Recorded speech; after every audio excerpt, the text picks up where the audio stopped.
Assalamualaikum warahmatullahi wabarakatuh. Di sini saya akan mempresentasikan laporan praktikum biofarmasetika.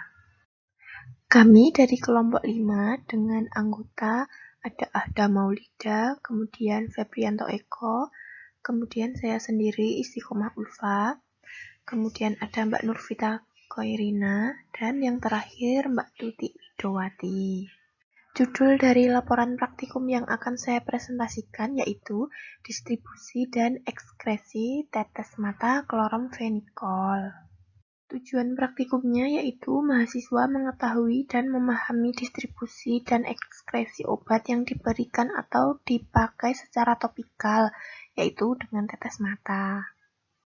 Dasar teori farmakokinetik. Obat mengalami fase absorpsi, distribusi, dan biotransformasi, kemudian fase ekskresi. Organ ekskresi yaitu ada ginjal, kemudian paru-paru, saliva, keringat, air susu, empedu, dan lain-lain. Obat tetes mata yaitu sediaan steril berupa larutan atau suspensi untuk pengobatan mata dengan cara meneteskan obat pada selaput lendir mata di sekitar kelopak dan bola mata. Kloromfenikol. Farmakodinamik bekerja dengan menghambat sintesis protein kuman. Kloromfenikol farmakokinetiknya yaitu kadar puncak dalam darah tercapai hingga 2 jam dalam darah. 80-90% kloromfenikol yang diberikan oral diekskresikan melalui ginjal. Kloromfenikol yang diekskresi hanya 5-10% yang berbentuk aktif. Yang keenam, kloromfenikol ini bisa dalam bentuk kapsul 250 mg, salep mata 1%, obat tetes mata 0,5%, salep kulit 2%, obat tetes telinga 1-5%. Alat dan bahan percobaan. Alatnya terdiri dari pipet tetes, tes tube, pot salep, dan tabung reaksi. Bahan-bahannya yaitu ada tetes mata kloromfenikol 5%, etanol 95%, KCl, kemudian ada aquades, ada natrium asetat anhidrat, serbuk Zn, benzoil klorida, FeCl3, dan HCl 0,1N. Kemudian kita masuk pada pelaksanaan percobaan. Caranya yaitu yang pertama, setiap kelompok memilih 2 orang sukarelawan untuk percobaan. Pada hari praktikum, sukarelawan diberi 2 tetes obat tetes mata kloromfenikol. Sebelum ditetesi obat mata, kandung kencing dikosongkan dan urin diambil untuk kontrol. Saliva juga diambil untuk kontrol. Sampel saliva dikumpulkan setiap 2 menit selama 20 menit. Sampel urin dikumpulkan pada menit ke-5, 30, 60, 90, 120 setelah minum obat. Lakukan analisa urin dan saliva sebagai berikut. Larutan saliva dan urin dan saliva dalam 1 ml etanol 95%. Tambahkan 3 ml campuran dari 1 bagian larutan KCl dan 9 bagian air. Tambahkan 50 mg serbuk seng.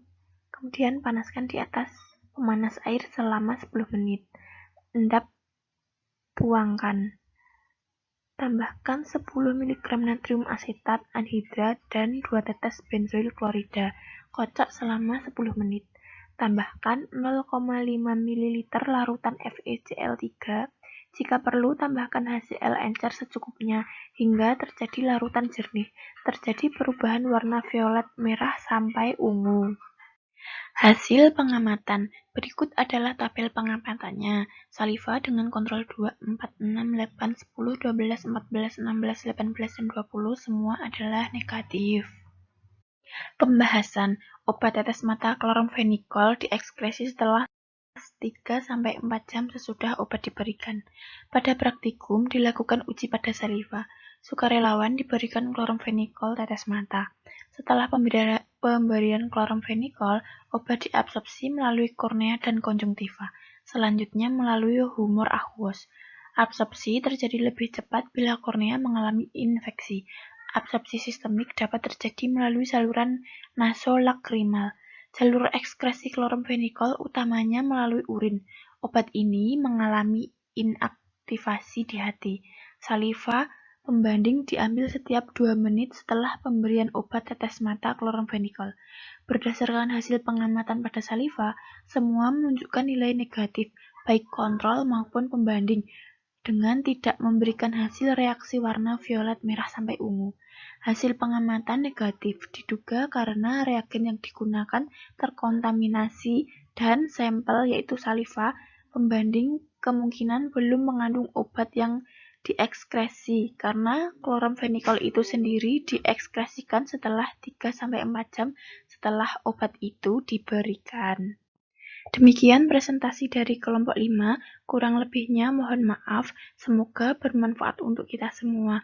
Wassalamualaikum warahmatullahi wabarakatuh.